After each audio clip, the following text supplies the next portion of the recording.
You think the operation is over and the headlines have gone quiet, but you'd be wrong. The real financial war is just beginning. The lock on the world's largest oil reserves has been broken, so why didn't prices skyrocket? Will China and Russia flip the table over their trillion-dollar receivables? And most importantly, while everyone else is panicking, how will Wall Street's hidden winners walk away from this chaos with the fortune? I'm breaking it all down for you step by step in this video. Forget the tabloids, look at the math, look at the markets. We're mapping out the new route of capital. Let's get started. History sometimes stands still like a glacier for weeks, even months, and sometimes decades of events are compressed into a single night. A few days have passed since that critical operation the United States suddenly launched in Venezuela one night, marking the end of the Maduro era. That first night, we all watched the events unfold on our screens in astonishment. News channels were flooded with breaking news banners. Social media overflowed with theories. Those first 24 hours were the hours where fear, uncertainty, and adrenaline did the talk. Traders panicked, oil bulls got excited, and the world held its breath. But right now, we are in a different phase. The dust has settled. The initial shockwave has given way to a cold-blooded reckoning. We are in the days where math speaks, not the headlines. The markets gave their initial emotional reaction to this massive event and then pulled back. So, is the movie over? No, my friends, the real movie is just beginning. Today in this video, we are setting aside the sensationalist side of the event, the media spin, and who was taken where. Today, our topic is what you will never hear in the media, the effects of the collapse of the Maduro government on the world financial system. Why is Venezuela's heavy crude a lifeline for Texas refineries? Will China and Russia write off the billions of dollars they've poured in there for years? Or will they launch a financial retaliation against the US government? How did Venezuela bonds, with their junk status, turn into Wall Street's most appetizing asset? And most importantly, how will this new geopolitical equation shape your wallet, inflation, and portfolio over the next 6 months? What awaits us? If you're wondering, grab your coffee, sit back. We are analyzing not just an operation, but the new roadmap of global capital. Let's begin. Part 1. The chemistry and economy of oil. We need to start the analysis from the very bottom, from underground. Because to understand the financial consequences, we have to understand the geology, at least partially. Most investors think of oil as a single product. They look at the Brent or WTI price on the screen and move on. However, the situation in this event is much more technical. Venezuela is the world's largest oil depot with over 300 billion barrels of proven reserves. So when you say oil, Venezuela comes to mind, even more than Saudi Arabia. But there is a critical but here. Venezuela oil is, in industrial terms, heavy sour crude. Extracting this oil from the ground is quite difficult. Extracting it isn't enough. Refining it into gasoline and diesel is much harder. It requires special refineries and massive separation facilities. So where are the most advanced refineries in the world capable of processing this difficult oil, turning it into gasoline and diesel? In China? In Russia? No. In the Gulf of Mexico, that is on the coasts of Texas and Louisiana in the United States. Because of the embargoes countries imposed on each other for years, this natural trade cycle was broken. US refineries were starved for heavy crude and operating inefficiently. Venezuela couldn't sell its oil, and even if it did, it couldn't get the money. The financial translation of this operation is this: preparing the supply chain. Why didn't that expected massive explosion in oil prices happen on Monday? Why weren't $150 to $200 seen? Here is the answer. Market players are aware of everything. After the short-term chaos passes, Venezuela oil will eventually flow to US refineries. This means millions of new barrels of oil entering global supply. The first rule of economics: if supply increases and demand stays constant, price falls. So those high figures you see at gas stations right now are bound to fall in the medium and long term, because the lock on the world's largest depot has been opened. Venezuela oil is now flowing to US refineries. This is actually a coolant for global inflation and a gift that strengthens the hands of central banks for interest rate cuts. Part 2: Hidden winners, refiners and energy giants. Let's come to the reflection of this business on the stock market. There are those asking, if oil is going to fall, should we run away from energy stocks? This is very linear logic, because the energy sector in the stock market is not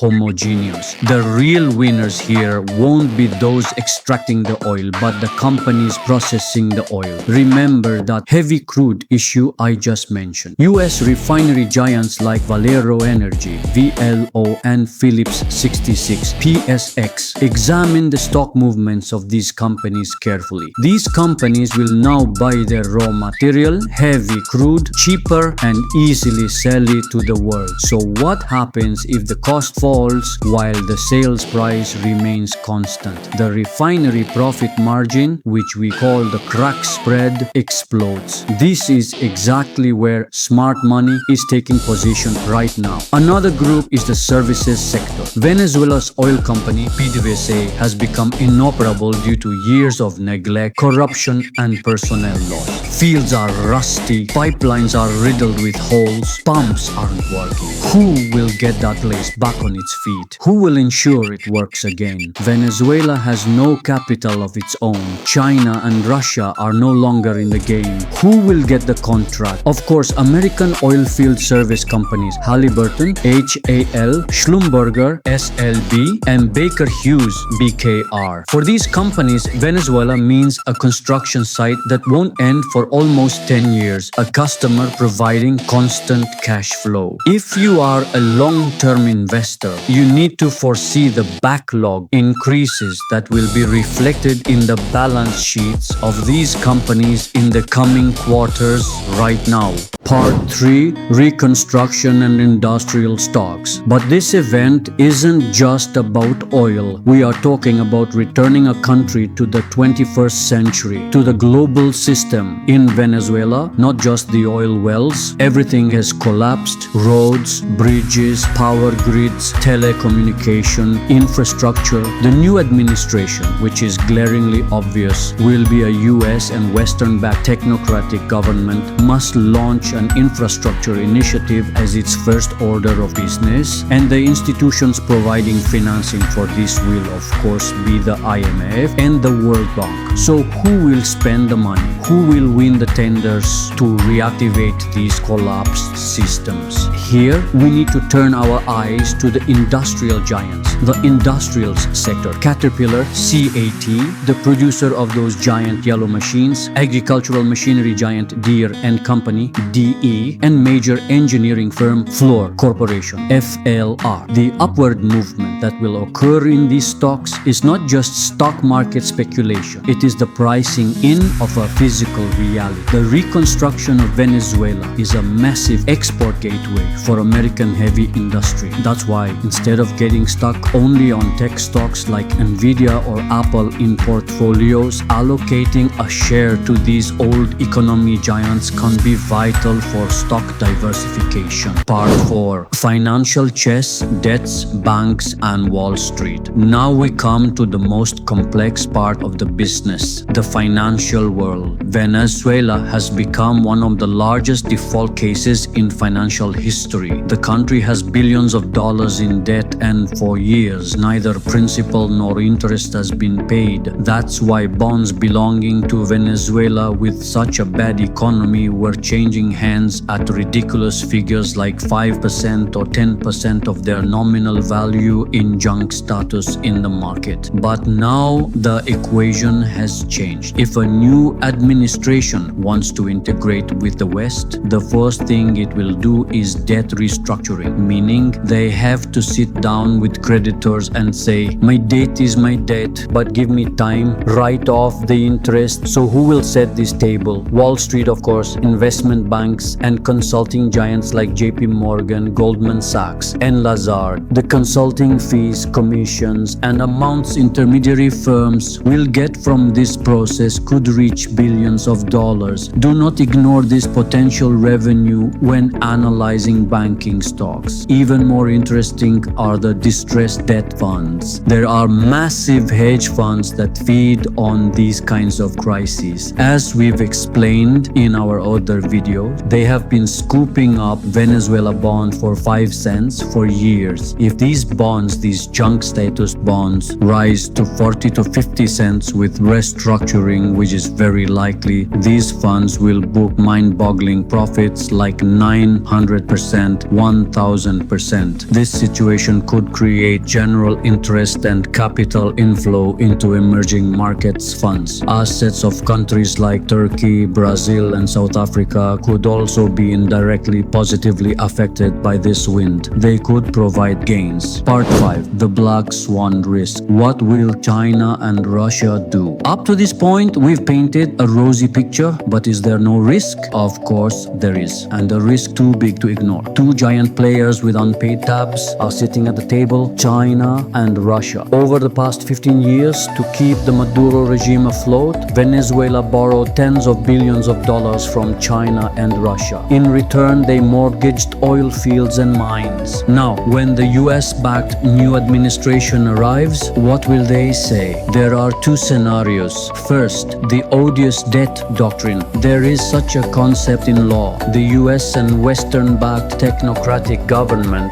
which has a high potential of being the new administration, could say, Maduro didn't spend this money for the people, he spent it for his own regime. This debt belongs to the dictator personally, not the people. We are not paying. Second, settlement. If the first scenario happens, meaning if China and Russia leave the table without getting what they want, that's when financial markets will go into turmoil. China could threaten to sell its US Treasury bonds, retaliate in global trade, or play its other cards in Latin America. This uncertainty is the sword of Damocles hanging over the markets right now. That's why instead of going all in on the stock market, it's beneficial to be cautious and see what happens over time. In these kinds of geopolitical tensions, history shows us one thing: if there is uncertainty, cash is king or gold is king. Here, I want to make an important reminder. None of what I've said is investment advice. Your money is your own. I only voiced scenarios that could happen or have the probability of happening. In a way, we made a projection. If you agree with me or have a contrary opinion, let's discuss it in the comments. Your ideas are valuable to me. Also, don't forget to like and subscribe. Let's become a huge finance family. Part 6. Safe havens, gold and crypto. So how do we protect ourselves against these risks? When geopolitical risk is on the table and there is this much uncertainty, there absolutely must be insurance, a hedge in your portfolio. First up is gold. If US-China tensions escalate due to what is happening in Venezuela, the first place investors flee to is traditionally gold. A scenario where oil falls, meaning inflation falls, but chaos rises, is a Goldilocks scenario for gold, the most ideal scenario possible. Second is Bitcoin and cryptocurrencies. The Venezuelan people have been forced to heavily use crypto, stablecoins, USDT, Bitcoin, for years to protect themselves against hyperinflation. Now, will the economy dollarize or will crypto assets find a legal footing? In a broader perspective, if Russia or China hardens their alternatives to the SWIFT system in response to this US move, Bitcoin's thesis of being censorship-resistant money strengthens once again. When cracks form in the global system, non system assets command a premium. So be prepared for volatility on the crypto side, but don't forget that the long-term thesis is being tested and strengthened by these kinds of crises. Closing and conclusion, the big picture. Let's bring it all together, friends. We aren't just facing a military operation. We are at a turning point where the energy map of the 21st century is being redrawn. Almost the whole world will be affected by this event. The ultimate mathematical result of this event is this: cheaper energy in the medium and long term. Consequently, falling global production costs and falling inflation. Central banks relaxing and cutting interest rates as inflation falls. And at the end of the day, stock markets that love a low interest environment. So we will experience short-term pains, geopolitical bickering, and headline wars, but the big picture paints a deflationary, price-reducing, and growth-oriented picture for the global economy. The most important thing you need to do is close your ears to the noise created by the daily news flow. Move with data, not emotions. Instead of being sad that oil is over, take a position saying refiners will win. Instead of hearing that war broke out, see the opportunity saying reconstruction will begin. In a way, those who see the unseen will win. This is exactly what financial literacy is. Being able to see the opportunity inside the crisis while everyone else is afraid. Do you think China and Russia will quietly leave the table without taking a slice of this energy pie? Or does a bigger trade war await us in the coming months? I'm waiting for your theories and questions in the comment section. I will read them all one by one. If you want deep analysis like this to continue, you can support the channel by liking the video and subscribing. Remember, information is the most valuable commodity. See you in the next analysis. Stay with love, stay profitable.